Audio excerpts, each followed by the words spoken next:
আমি তোমাকে কি নামাজের একটা নমুনা বলবো? দেখো নামাজ কি জিনিস। আল্লাহু আকবার বললে, তুমি সানা পড়লে, আউযু বিল্লাহ পড়লে, বিসমিল্লাহ পড়লে, আলহামদুলিল্লাহি রাব্বিল আলামিন মানে সূরা ফাতিহা পড়লে, সঙ্গে যে কোনো একটা সূরা হইলেই হলো, সঙ্গে যে কোনো সূরার বড় একটা আয়াত হইলে হইলো, অথবা ছোট ছোট 3টা আয়াত হলে চলবে। আমি কি তোমাকে ছোট 3টা আয়াত পড়ে শোনাবো? আউযু বিল্লাহি মিনাশ শাইতানির রাজীম। والمرسلات عرفا فالعاصفات عصفا। 2 আয়াত হয়ে গেছে। আল্লাহু আকবার। এরকম ছোট্ট 3টা আয়াত পড়লেই হলো।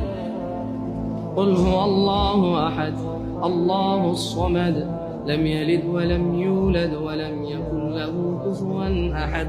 তো জামশেদ ভাই, নামাজ সহজ কিভাবে? আমি তো শুধু আলহামদুলিল্লাহ সূরা পারি আর কুল হুল্লাহ পারি, আর কিছু এখন পারি না।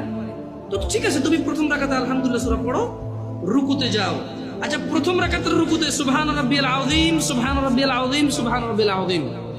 দ্বিতীয় রাকাতের রুকুতে কি অন্য কিছু? সেম।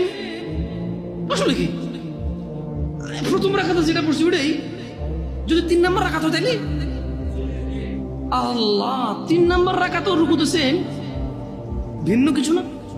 তো খুব কঠিন কিছু মনে হচ্ছে না, ঠিক না? একটা মুখস্থ করতে পারলেই হলো। আচ্ছা, চতুর্থ রাকাতের রুকুতে কি পড়বো? সেম। আরে না, এখানে অনেকে সালাত আদায় করে না, বলে যে কঠিন, আমি সালাত করতে জানি না।